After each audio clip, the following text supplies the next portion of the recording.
Welcome back into the Pigskin Cafe, joined with two great guys, Hampton Sipper, my brother Chase. Glad to be back with you this evening. Thank you for tuning in. Today we're going to talk about sleeper teams in the SEC East. But before we go any further, make sure you drop a like, make sure you drop a comment, tell somebody good about what you heard today. So let's go ahead and get into it, man. I know that we've already talked a little bit about who's going to be the second best team in the SEC East. We know Georgia's the top dog. Who's going to be that number two? And we all had different opinions, but I think this is really a topic that we can really dig into. And I think it's something that not a lot of people talk about. Is we're trying to predict the future. What is it going to look like in 3 years, 4 years, 5 years down the road? We're going to be talking about sleeper picks and where we think programs are headed with these second-year, third-year coaches. And the SEC East is full of new guys. Besides Kirby and besides Mark Stoops, the whole scene is brand new. I mean, we've got second-year Shane Beamer. We got second-year Heupel. We've got third-year Clark Lee. Yeah, Clark Lee. Drinkwitz at Mizzou. And Florida's got a new football coach too. So I think that this SEC East is one of those things you have to really look at culture. You have to look at how it breaks down more than just Jimmy's and Joe's. You got to see which way the train is going, and if you're going to hop on here, if you're going to wait a year. So Hampton, I want to start off with you, man, since you're usually the one giving us the intro. So it's a little change of scenery. I want to let you go first. Tell us what team in the SEC East that you think is a sleeper team that's probably going to outperform people's expectations. I think Chase hit on it in the first video. He picked them to finish second. My buddy, shout out Stephen Phillips, I think picked them to win the East. But South Carolina is my sleeper team that I think is going to make a lot of noise. They're their SEC West equivalent to me is Mississippi State. Now, I don't think they're as talented of a team as Mississippi State, but I do think with Rattler at the helm, Shane Beamer coaching them up, I think they're going to surprise a team or two and pull a big upset, throw a big wrench in the whole season. And I think it's going to build a foundation for years to come, especially, I want y'all to think about this. If Spencer Rattler has a huge year, South Carolina all of a sudden becomes a hot spot for transfers. You think about it. If Shane Beamer can say, I gave Spencer Rattler a second chance at prominence, and I can do the same for you, and he can sell that in a kid's living room, I think it's going to pay dividends for their program because they're already killing it on the recruiting trail, recruiting seniors out of high school. I mean, they're pulling 4-star O lineman, 4-star D lineman, corners, safeties. I mean, he's doing an incredible job there. I think Florida is another team that's going to be good in the future. This year, I'm a little worried about them. I think they lack a lot of depth on the offensive and defensive line. Skill guys, they're lacking. They've got like Trent Whittemore, Xavier Henderson, a couple other guys. No one that just kind of like grabs your attention.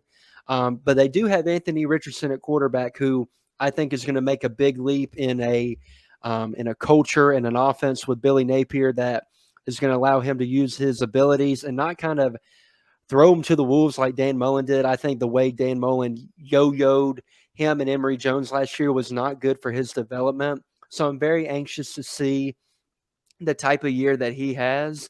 But I think they're a ways off. But I do think Napier is going to be able to recruit well there and ultimately build a program that Florida fans can be proud of. So South Carolina would be my pick for that sleeper team that can make some noise this year. Chase, what about you, man? Yeah, and I don't hope this will sound like I'm contradicting myself, but yeah, I think that South Carolina has the potential, like I said, to kind of be that second team, to kind of avoid talking about Tennessee, Kentucky. We knew they were going to be there, but like you said, they're gonna be the answer to, I think, one of these questions. Whether they're the sleeper team of the year, again, the second in the East is a pretty big task to fulfill, but I think they're answering. This one's a whole lot easier to answer. I could totally see them do it, but I'm actually going to throw. This is more for the sake of discussion. It's just Missouri is one of those teams that I would have told you that their coach, the Eli Drinkwitz, I wouldn't have told you he would have been like their guy or that they found a guy. Missouri was that team that came right into the SEC. I remember when Alabama played them in the SEC championship. Me, Graham, and my dad went to Atlanta to go watch them, and it was just this weird, whoa, where'd they come from? They're not supposed to be any good. And again, one of those fluke things in the SEC East. And they made it in back-to-back years. If you remember, Yes. they played Bama in 2014, and then the year prior with James Franklin, I think as quarterback, they played Auburn. So yeah absolutely. Yeah, and I think that's the thing is I think that they have tasted since they've been, and it's been a while since they've been in the SEC. It's not like it was yesterday with all this realignment and stuff. But I think that they know what it looks like and have proved that it's not like they don't belong. And I just would have not thought that Eli Drinkwitz would have gotten them this far. But if you look at their schedule from last year, yeah, they lose to Wyoming to start off. You got a new coach, but then they skunked West Virginia. West Virginia is not one of those teams that you say, "Oh man, we're hanging that up. We're tearing down the field goal post." But like that was a team that had Neil Brown, which we obviously know being Troy fans. That was for what probably a year or two. That was him going into I think his second year at West Virginia, and they skunked them. And I was like, "Whoa, this is a change of pace." So. They beat West Virginia. They beat South Carolina. Obviously, they beat Troy, but they beat Ole Miss.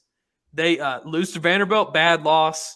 They lose to Kentucky, which makes sense. They lose to Georgia, lose to Florida, and then lose to Tennessee. And what I see is a team that, hey, look, we've got some fight, but when we play teams that are better than us, how are we showing up to those games? And I think that sounds like a really simple way, but I think as a coach, if I'm approaching this year, I'm saying, hey, if we want to be that sleeper team, it's about how we show up against those teams that no one else gives us a chance to. And I think a lot of coaches like coaching kind of when their back's in a corner. And I want to know if they're developing that kind of culture of, hey, guys, we're going to play teams that are better than us, but we've shocked the world before. Can we do it again? I'd love to see Missouri be that team because I think that they found a diamond in the rough that I don't think many of us would have probably picked to be a coach that was going to take them to, being kind of maybe in a sense of relevancy. What do you think, Hampton? Well, I'm glad you made that point because Missouri wasn't even on my radar. That's how low I guess I think of them heading into this year, which is puzzling because in 2020, that was Drinkwitz's first year. And I thought he did an incredible job. I think they went 5-5. Connor Bazelak looked like a budding star. Things were looking up. And then last year was a little bit of a letdown. Like you said, losing to Wyoming, losing to Vanderbilt. I mean, that's just inexcusable. And now they moved off Bazelak. Bazelak transferred. They've got Brady Cook, I believe is his name. Yep. Announced him as the starting quarterback very early into camp. I believe Tyler Beatty came back. The running back / receiver. I think he's back for them. He's a very dynamic player. They've got a receiver, I believe, that they're really high on. But going into year 3, you got to make a bowl game if you're Drinkwitz this year. You cannot go 5-7 because if you do, I'm going to be a little concerned about the direction of their program. When, like you said, Chase, here's a bold statement, and it's true. They've had more success in the SEC than Texas A&M has. That is crazy to think about. Now, the perceptions of the two programs are completely different. Yeah. But what I believe his name was Pinkel, Gary Pinkel was their coach before Drinkwitz. What he did those 2 years in 13 and 14, getting them to the SEC championship was incredible and shows that they can win at this level. So Drinkwitz has to ramp it up and turn it up this year because if they have another disappointing year, it's going to be really interesting in Columbia, Missouri. Graham, what you got? Yeah, you can't forget about Barry Odom in between. Barry Odom. The two. Barry Odom. Yeah. So not a direct line, but I think that Mizzou has the ability and has shown that they're able and can compete in the SEC East at a high level. When they first came over, people were you are saying like this Big 12 and anything like the SEC. Missouri and Texas A&M, they're going to struggle when they get over here. And for Texas A&M, that was right. But for Missouri, was able to pick holes. They were able to make plays, and they squeaked out the SEC East 2 or 3 years in a row to start off, to start off their run. And that obviously was whenever, Florida was not at their best, Georgia was not at their best. But you still think of those those high-level programs in Georgia, Tennessee, Florida, and they just weren't able to, to compete with Mizzou for the first couple of years. And yeah, it was back and forth, and Mizzou didn't wipe the slate clean. But I like Mizzou as a sleeper pick. I think that's a good direction. A team that's returning like 2/3 of their production on offense, so that usually is kind of a key to success. But it's also a put up or shut up year for Missouri, and I think that also it's either going to go really well or go really poor when it puts your feet to the fire. Love it. Hey, and go ahead, Hampton. You got it. I was going to say, I'm going to correct myself. Tyler Beatty is not returning from Mizzou. Big loss. Big loss. That changes my perception of them a little bit. I had to fact check myself. I didn't want to be accused of fake news or anything like that. So there's my my addendum. Go ahead, Chase. No, you're good. I think that this, like, we've kind of covered, like, just just like, hey, look, it comes down to, hey, we've been there before, and again, we've got to steer this ship. And Missouri, though, has always, we'll say this about their program before we move on, they've done a great job of putting themselves in a position to receive a blessing, in the sense of they're going to beat somebody that they're not supposed to beat. They'll probably lose to somebody they're not supposed to lose to. But then they're going to need a little bit of help of, again, a South Carolina beating a Georgia, tearing down the field goal post, and they're just sitting there ready to receive the blessing to whatever it is. We're third in the SEC, winning season, 10-win season. Like, they seem to be a pretty good program. They kind of remind me a little bit of TCU. If you can just never really count them off when it comes to dude, there are just some games that they just click, and if they could click every game, they'd be a really good team. But they don't click there's some games that they don't even show up. So consistency. But again, they're one of those programs, they'll put themselves in a position to receive a blessing. What do you think, Graham? Yeah, I think you're barking up the right tree. Receive a blessing, bark up the right tree. Is he barking up the right tree with Zacchaeus? Yeah.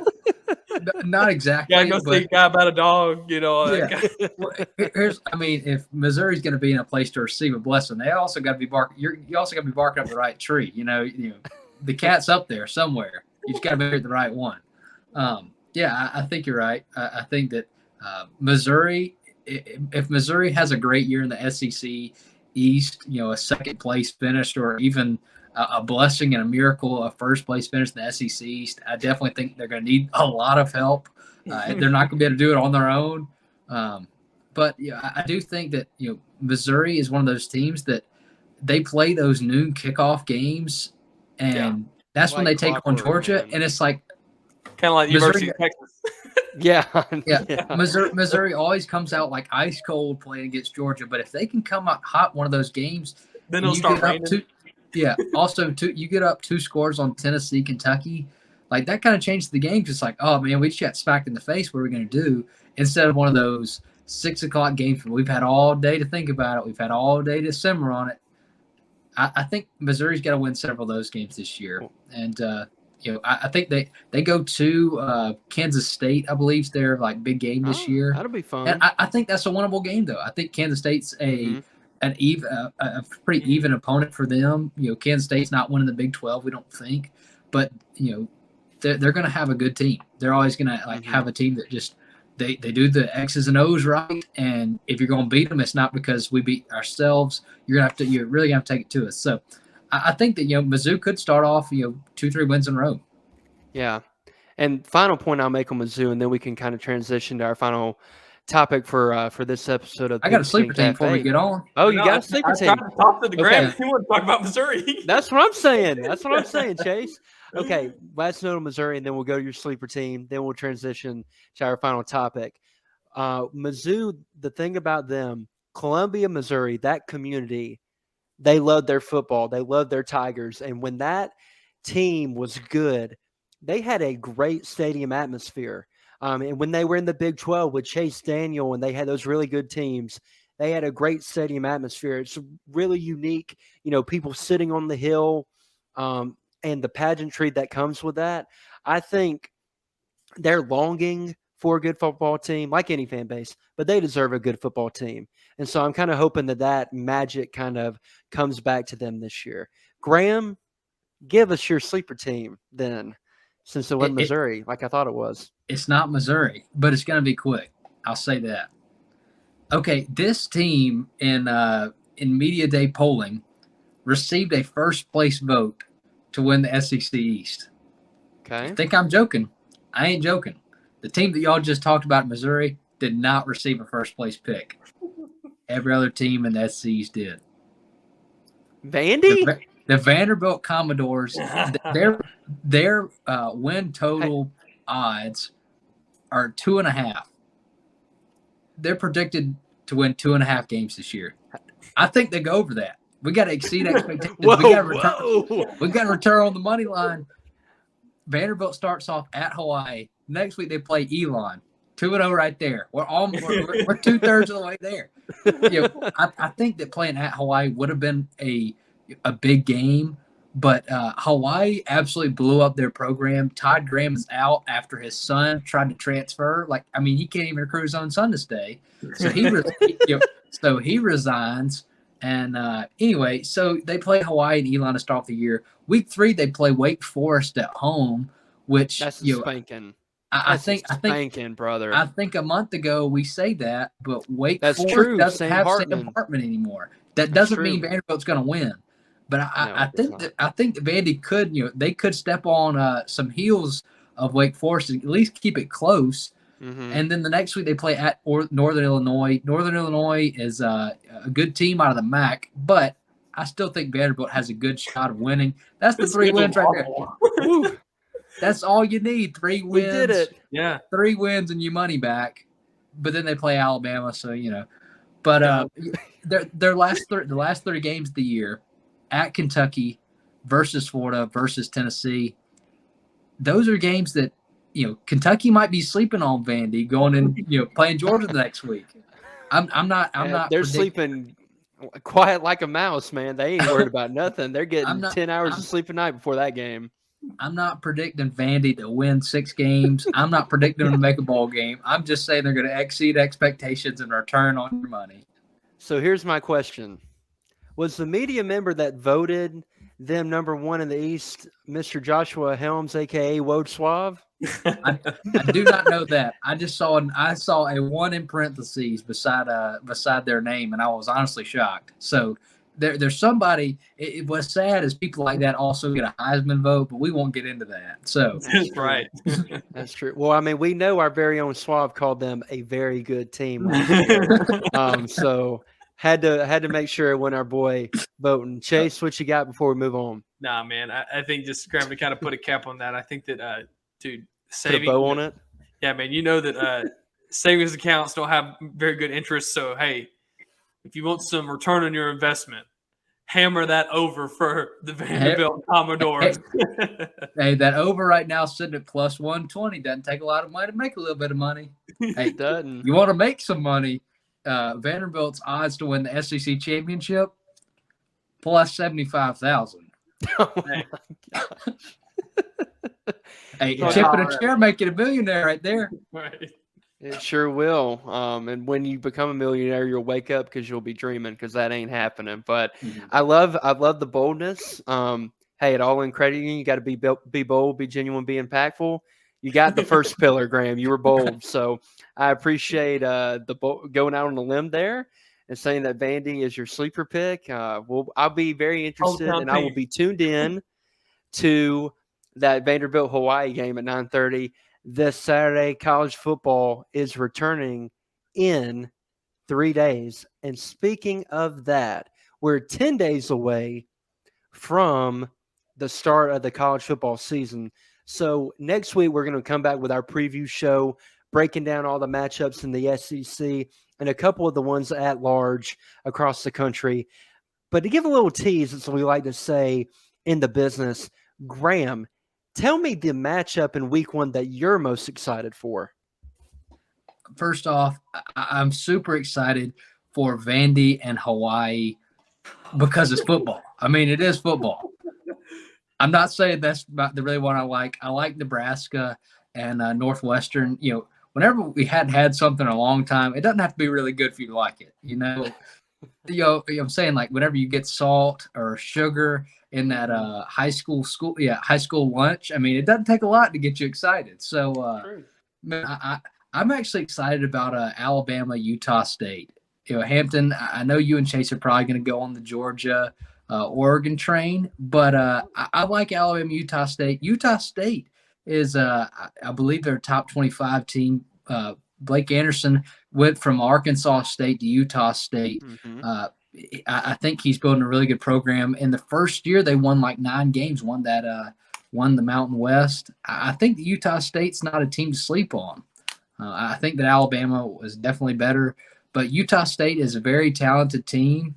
I got to go with Alabama and Utah State. I think that's a game that Alabama can't sleep on.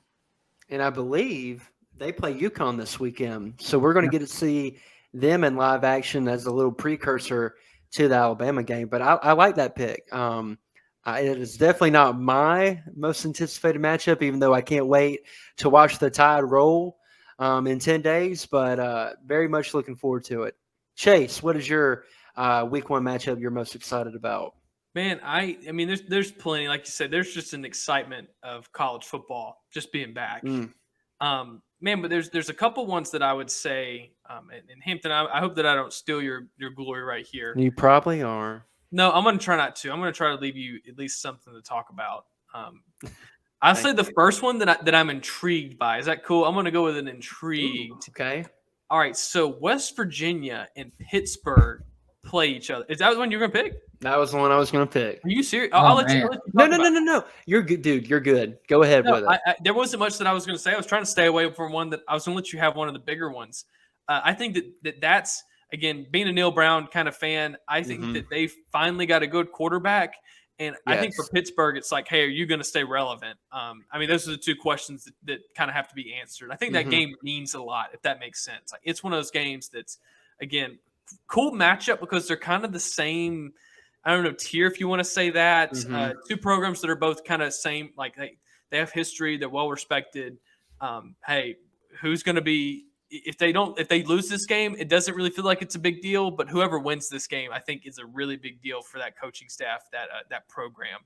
I think that probably the one that I'm the most excited about, though, I would say Cincinnati versus Arkansas means a lot to me, just in the sense of Cincinnati just kind of went on a run. And of course they've been good in the past. So they went on a run the past couple of years and worked themselves into the best timing of getting into a new conference.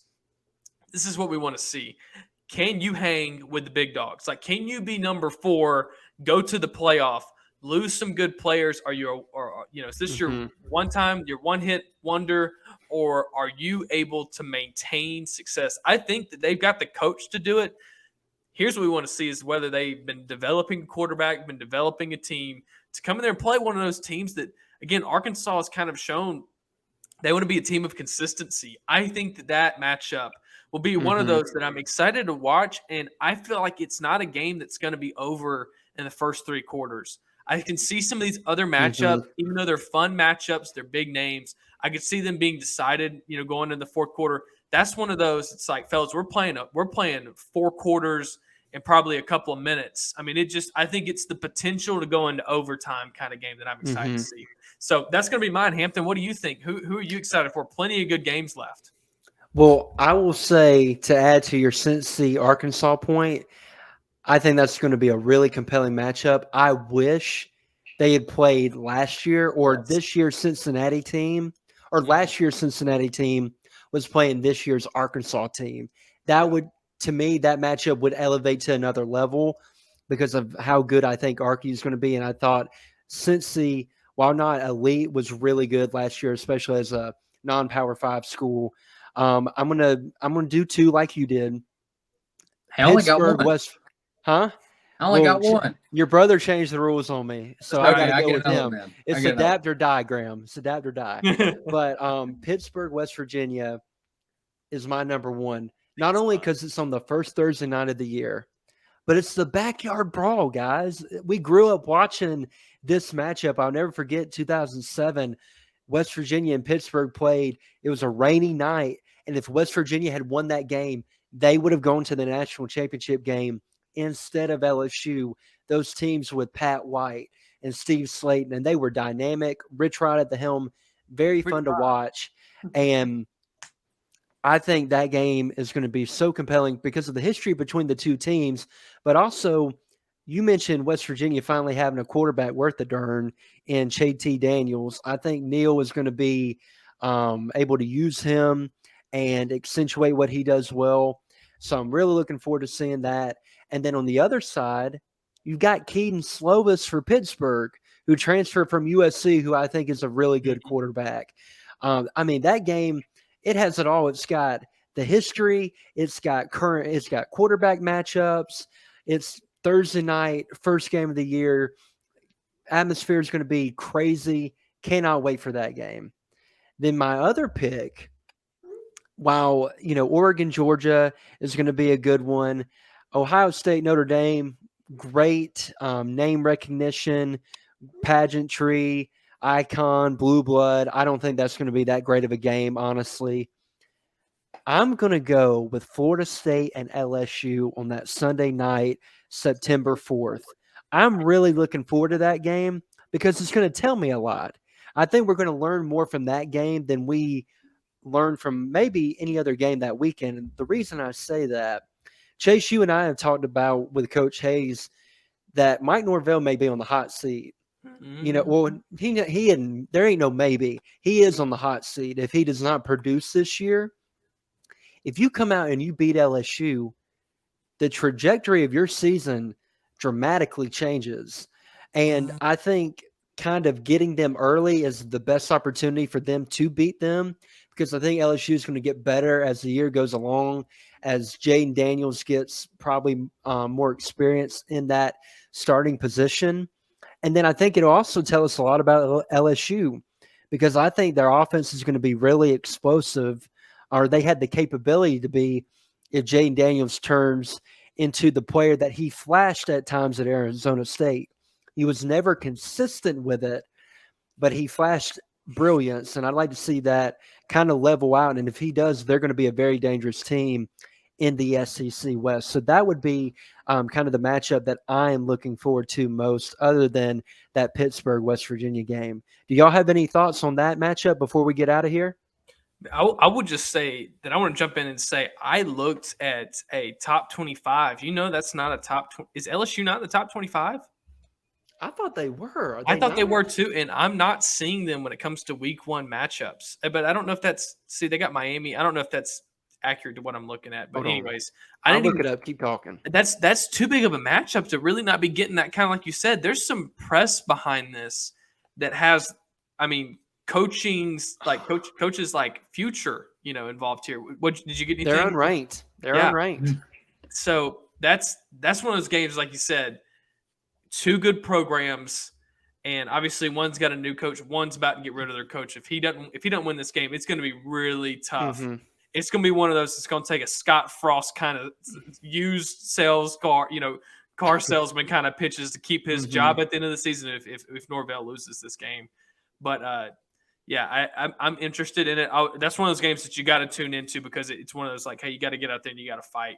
Graham, what do you want to throw one more in us? What do you think? Yeah, I got to throw one more in there. I'm still going back to the SEC team we talked about a little bit today. Florida, they're taking on Utah in the swamp. Really good matchup. Yeah, I think that's a fun matchup because of Utah's coming off a Rose Bowl win.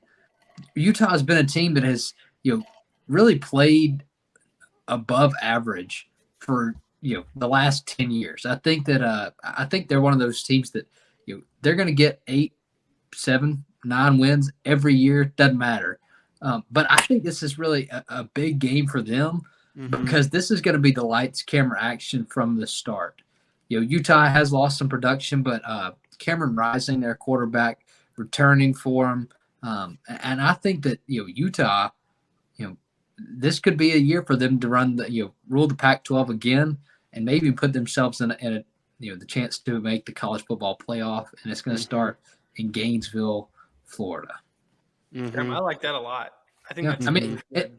what is Billy Napier's first game? Like, how's he gonna show? And I think Florida fans will be really excited. Because it's gonna be a good matchup in Utah. Good team to play against. But they're gonna be buying tickets to see Billy Napier, what he's gonna put on the field, the product that he's gonna put out there. So. And Graham, here's kind of the thing: is that there's people that we all respect here that have Utah in the final, They do. like in the final 4 teams going to the playoff. Yeah. And I think that here's my issue with that is that we are talking about them and Billy Napier. We're not who knows what's the spread on that game? You know what I'm saying? If you're talking about you're going to be one of the best 4 teams in the nation, and you're going to play, it doesn't matter where that game's getting played. You should be going from Rose Bowl win to being able to spank Florida. It doesn't matter who's going out there. But like you said, that's one of those things is that you've got Florida who's going to have talent, and you're going to have Utah who's consistently overperformed. So what? Oh my God, that scared me so bad. Duncan just barked. Oh man, Our dogs must are not not ask a question. Duncan must really love the Florida-Utah matchup too. What'd you find? Utah is only favored by 2. That's what I'm saying. That's interesting. God, Very that's interesting. disrespectful. It is. Well, and in my opinion, not to get into the preview too much, I think Utah is clearly the better team in this matchup. And if Florida pulls off the upset and beats them, first-year head coach, a lot of new faces, that's going to be mighty impressive. I mean, about as good as a first win as you can get in this league, because I think Utah is a really talented team, like you said, Graham. So I'm going to be very interested in the outcome of that game. It'd be interesting to ask. This is a question that's like, Napier, do you really want to win that game? In the sense of set expectations. Of course you want to win that game, but do you really want to win that game? And everyone's thinking, again, it's kind of like Grammar. Are you gonna back yourself into a corner of having an 8-win season and then everything, all right, we're expecting 10 next year. It's just like you keep raising the floor. Yeah. Raising the floor.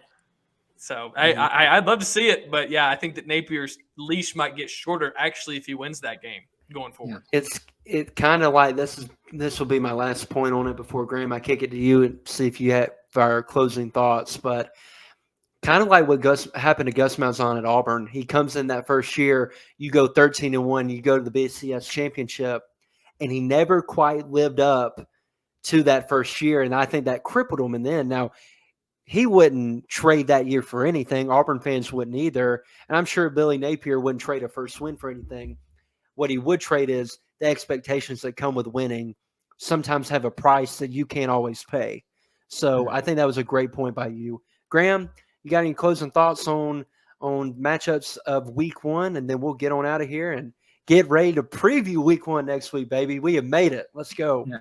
I mean, I'm just going to echo what y'all said. Whenever you win a big game like that, you raise the floor. And whenever you raise the floor, the water rises. And it's hard to keep your head above water. Higher there are gators in the water. and there's gators in the water.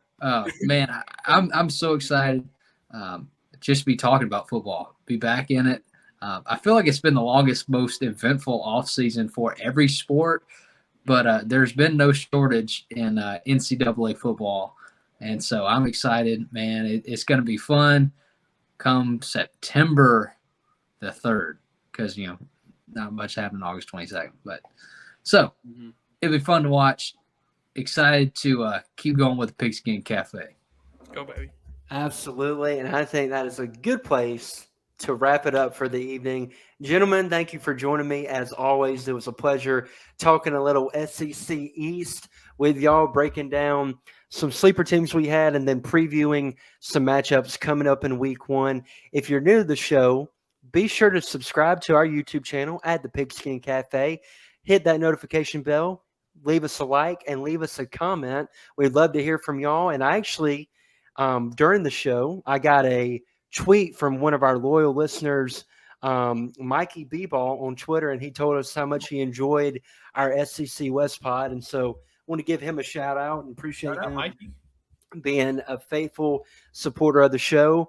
And we, anytime anyone wants to reach out to us, feel free. We're always available on Twitter at the Pigskin Cafe. We love engaging with y'all and get to know your thoughts. Be sure to follow us on Spotify and Apple. You can find our podcast there. And we look forward to being back next week, breaking down college football week 1. Guys, we've made it, and we hope everyone sticks around with us for the whole season. Going to be a whole lot of fun. But the Pigskin Cafe is closed for now. But until next time, chew on that.